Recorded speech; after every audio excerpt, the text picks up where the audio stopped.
Experience the future of packaging and processing up close and in action. Explore groundbreaking innovations, engage with hands-on solutions, and connect with the experts transforming the industry.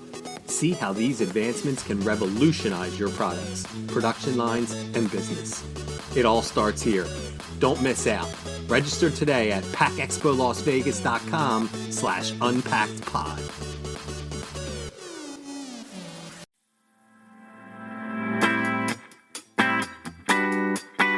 You're listening to Unpacked with PMMI, where we share the latest packaging and processing industry insights, research, and innovations to help you advance your business. Hi, and welcome to another episode of Unpacked with PMMI. I'm your host, Sean Riley. In this episode, Kim Lear discusses generational differences and how these differences impact the workplace, particularly as technological advancements have changed how people work. She highlights that younger generations may misunderstand the sacrifices made by older generations, while older generations may harbor some resentment due to these differences. Lear stresses the importance of leaders being clear about expectations for excellence and leveraging technology to improve output. She also emphasized fostering respect, addressing historical context, and balancing collaboration with individual autonomy in workplaces. Let's have a listen. So, with all the fancy introductions out of the way, welcome to the podcast, Kim. Thank you for having me. Oh, the pleasure is all ours. So, you spoke at PMMI's recent annual meeting, and it was the largest annual meeting PMMI's ever had. And your presentation was very well received, with dozens and dozens of audience questions. And I was able to access the extra audience questions that we couldn't get to just because we ran out of time. I have some of those questions, and I was hoping we could continue the conversation based on your presentation. The questions are coming from me, but they also, are tied into what the audience was interested in. So anyway, to lead off, how do you think generational differences in work ethic, especially between, I think they're kind of lumping together baby boomers, Gen X, and millennials, Gen Z, how do you think the generational differences in work ethics impact collaboration and productivity in the workplace? Yeah, it's a good question, and it comes up. Kind of the nice thing from a research standpoint about this question is that it's very evergreen because I know I mentioned this in my presentation, but the older generation never really thought that the younger generation had a great work ethic. And there's a lot of different historical examples that we can pull from. But even if you look at what traditionalists said about baby boomers, and you think about that, like right now, we feel like we have these huge generational gaps, but you think about the gap between like traditionalists and baby boomers, and over half of traditionalist men were veterans of World War II or the Korean War, and baby boomers had a really different makeup. And so these things have, in some ways, always existed. Um, but I do think that there are kind of two things happening. One is that in a lot of workplaces, the way that technology is integrated and the way that it's leveraged fundamentally changes the amount of time that is required to complete tasks. And so when we think about work ethic, a lot of times what we're really thinking about is sometimes, not always, but a lot of times we're not necessarily thinking about the actual output or the quality of the output. We're thinking about the time allocated to the input. And that has changed, and part of that is technology. And even when you review like science fiction books from the 1920s, having this huge futuristic vision of technology, uh, this was kind of the original vision, that people could live wherever they wanted and have all this freedom of time because technology would make their lives easier. And then in some ways what was imagined in some ways came true, and now we're like, well, wait a minute. So I think that's part of it. On the other hand, I do think that younger generations have a real misunderstanding around the sacrifices that other generations had to make. Um, and so again, I think work ethic and sacrifice are very intertwined in those conversations. And when I talk to baby boomers, traditionalists, some Gen Xers about their journeys to success, they are filled with sacrifices. We didn't have the technology that we do today where there can be some more flexibility and that type of thing. And so their journey to success was, it was a lot of missed anniversary dinners. It was a lot of missed dance recitals and softball games and things like that. So then when a new generation comes in and is like, well, I'm not going to do that, then it feels, in a very human way, feels like an incredible sign of disrespect. And so I think that there's kind of a place for all generations to bend here a little bit. On one end, understanding the way that properly leveraged technology changes the amount of input that needs to be in place in order to have great output. And then on the other side, understanding that the things that we have today were oftentimes a direct result of sacrifices made by other generations, and to have some like respect and understanding for that. Right. Right. Yeah. And I completely understand. And that's a great way of describing it, where it's not the work ethic so much as the work input. And I guess what I'm thinking is, for work environments, how do you get past what, I don't really have any other word for it than get past the resentment that you would get from the older generation? I think some of, and this is so almost cliche, but I think some of it is when we have a historical context, even if it's in like a training and development opportunity, when it's in like a lunch and learn. I mean, it can be something sort of simple, but people do need to be reminded that if you're 65 right now, your life, most of the time, not every time, but on the average, your life was actually significantly easier than the life of your parents. And so so sometimes we almost have to be like, oh, right, like to kind of keep ourselves in check of being like, all right, I have some of this resentment, but like, I wonder how my parents' generation really thought about me. And then you kind of understand that you're part of that there's this generational hazing that always exists. And the best leaders, the visionary leaders, the bridge builders are people who can get themselves out of that cycle, and to not always be stuck in this idea of like, you cannot have what I have unless you go through exactly what I went through, because it halts progress for everyone. So I think sometimes it is the recognition and the understanding. I think the other piece here is that managers and leaders have to be very prescriptive right now about what excellent output looks like. And I oftentimes that in organizations where the expectation of the results, that the expectation is that the result is excellent, a lot of that animosity disappears, only because even if the input is less, because technology is properly leveraged, if the output can speak for itself, and if objective leaders, even in any generation, can look at what was created and say, you know what, this is great work, then that resentment a lot of times can be overcome. Also, as long as the individual is respectful. So that's what I would say, is have very, very clear, articulated expectations about what excellence looks like within your organization. And someone kind of sucking is not a generational thing. There are people who like do, there are people who kind of suck in every generation, and like You're either good at your job or you're not. Age doesn't exactly. really And matter. so, so I think that that is something to keep in mind as well. But yes, you want to make sure that that output is great, and that there's a culture of respect, and then having some honest conversations about generational hazing, some awareness around historical context for resentment and animosity. And a lot of times, surprisingly, that can be enough to get people over that hump. And that delves in nicely to another question I want to ask. You spoke at the annual meeting about Gen X's independence and Gen X's skepticism. And this is something you may have already answered with your other answer, and your answer might be, yeah, I kind of already touched on that, Sean. But how do you balance that strength with the need for collaboration in modern workplaces, especially in kind of these cross-generational teams, like the advent of remote work? I'm someone who's Gen X and works remotely, so I get it. I think it's great, but I know my peers, my colleagues might not think the same thing. So how do you balance that?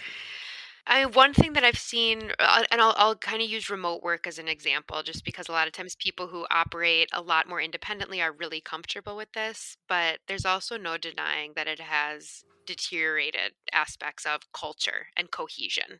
Um, and so I think that organizations and the leaders that I have seen do the best job is that when they do have people together in person, they are so careful with that time together. They make it more experiential. They make it more immersive. And I'll give you an example. Right after COVID, there were a few clients that I worked with where I participated in their first like back together meeting. Some of these people have not seen each other in 2 years, and they go back together for a meeting. We're in a windowless conference room, and it's a very like tactic oriented agenda. And you could tell in the room this is so not what people needed. Like not at all. And so I think you can uh honor both needs, the need for collaboration and trust building and culture cohesion with independent uh, contributions by being very clear about what is the type of work that really can be done best independently. And then when we are together in person, why?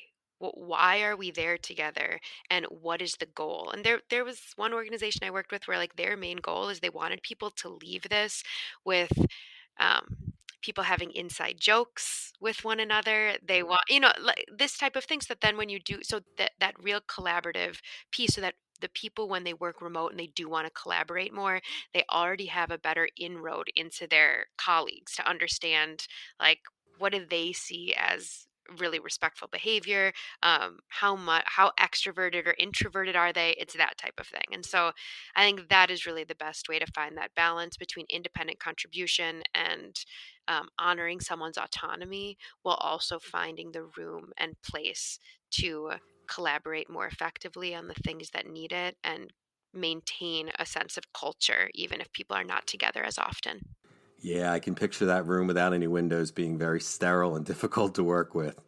So I touched on it. I will take this question, excuse me, that kind of touches on millennials and Gen Z and seeking more meaning is the best way of putting it, more meaning in their work. So how can leaders better communicate the broader impact of the organization's mission to better attract and retain younger talent? Yeah, I'm glad that you asked this because I actually think that we're in a time of change around how people derive meaning from their work. And there are some organizational psychologists who have differentiated between meaning and impact, and that we're in this shift right now where people really want to understand like the impact of their contribution. And the nice thing about this is that it's like I think we got a little fatigued from these really grandiose mission statements and this idea of like this is what our organization is doing for the world and for the customer and all that. And the reality is there organizations all have a meaning, but it's not everyone is like solving climate change or curing cancer. And so, and also that wasn't enough. I mean, like I actually did some work for a big cancer research nonprofit, and they had a lot of turnover because even in that, it's a huge organization. And even within that organization, there's still people where like their job is filling out Excel spreadsheets. So even if the overall mission is really meaningful, it's like if your day to day contribution feels so minuscule and unimportant, then it gets lost. And so I think it's a little bit more about understanding the team that you're on, what is its role in meeting the goals of this organization? Like, if we're all trying to push the same boulder over the same hill, what is my role in that? And so, really focusing more on the impact of their contribution instead of the overall meaning of the organization and a mission statement. And I mean, sometimes this is very simple and it's things that companies have been experimenting with for a long time. I mean, that line of sight program of being able to look at like, this is our end goal. This is each team's role in this goal. The work that you do contributes in this way, that type of thing. And then sometimes it's just an individual manager providing some recognition. Where I see the biggest like hiccup on that is I talk to a lot of managers who say, like, when I came into the world of work, no news was good news. Like, no one was standing over my shoulder, giving me a pat on the back for everything I did. But I think recognizing that uh, people respond to whatever carrot's in front of them. And I think we're in a little bit of like a different carrot environment right now. And I think good leaders just pivot and are not so caught up in like, well, this is what I got and you didn't get that. And they're more like, what is the type of engagement and discretionary effort that I need from you, and what are the most effective levers to pull. And we have found definitely with younger workers that the recognition of achievement, the recognition of contribution is a really potent lever. That's very interesting. Okay. Given the challenges baby boomers face from the angle that they're facing retirement and leaving the workforce. So from that point of view, they still obviously though play a critical role in the labor workforce. So what kind of strategies can companies implement to engage them better and leverage their expertise going forward rather than just let them leave with all of this tribal knowledge? Well, I think there's two sides to that. One is in order to engage them more, some of this is like the lowest hanging fruit. But one one of the things that we saw with this huge acceleration of retirement is that even if one individual in a marriage didn't wanna, like, totally retire, if their spouse was retired, then they would retire because there was limited flexible work, limited remote work opportunities, and so if their spouse wanted to, like, travel or, do whatever, then they couldn't, and so they left. Now, I think if there is some flexible or remote work opportunities available, I mean, that's a huge one because just the family aspect is quite a bit different. Yeah, the other piece is during the pandemic when so many baby boomers left the workforce. In my conversations with many of them, part of it was very pandemic related. Part of it was like they were bored. Um, I think because we just live in such an ageist society, I think that like giving something new and exciting and really innovative to an older worker is not top of mind for people. And so you lose a lot of people because they still are filled with a sense of vitality. They're still very motivated by like the latest and greatest and by what is new, but maybe not given those opportunities. So I think that's part of it is like the encouragement of change and adaptability and innovation, and then some of that flexible work in terms of leaving with all of this institutional knowledge. I think part of what has happened is that baby boomers who find themselves on the precipice of retirement, I think there's a lot of fear about what happens after that. And so many feel like they're really retiring from something. They're not really retiring to something. And so they hold on with white knuckles to what they know. And their identity oftentimes can be very wrapped up in their career, which to make sense. And this is only if you're fortunate enough to have a job that you actually cared about and people who not everybody has that, but for the ones that do. So, one HR director that I had worked with, he had three leaders who were all going to be retiring within about a year of each other, and he had them come together every other month, gave them a great reading list, books about reinvention and transformation, and he wanted them to have the sense of camaraderie as they went through this time of transformation. And so this group, they helped each other come up with what they were going to do after retirement, whether that was travel or whether that was start a new business or whatever that was. And the purpose of it was to get this group of people to feel like they were retiring to something, not just from something, to develop a sense of enthusiasm for their next step. And his theory was that if they were excited about what was next, they would be more generous mentors. They would be more generous with knowledge transfer. They wouldn't be holding on so tightly to what they know because they were excited about what was next. And this is a conversation I think all of us should be engaged in because the only thing we all have in common is that if we're very, very lucky, we're getting older every single day. And what it means to age today is very different. And we as a society have not made any changes based on how long we're living. The gap between health span and lifespan is shrinking. And so we sort of tell 65-year-olds that you're no longer really relevant, you're no longer needed. Um, you can't really change. There isn't really a place for you. And if we're really lucky, we'll all be 65 one day. And Nobody, and when we died at 70, that was fine. But now, but now when we're living to 100, it's like we can't just have this huge portion of our population adrift in that way. I like that answer a lot. And yeah, it is something that we're all going to have to think about. Well, hopefully, like you said, hopefully get to think about, so we better start preparing a better way of handling it. Well, we've already taken more than enough of your time, and you've already given us a bunch of time with your presentation at the annual meeting as well. So I just wanted to thank you, Kim, once again for taking time out of your day to come on our little podcast. Thank you for having me. Please rate, review, and subscribe. To do that, go to the iTunes podcast or Spotify app on your phone and search for Unpacked with PMMI.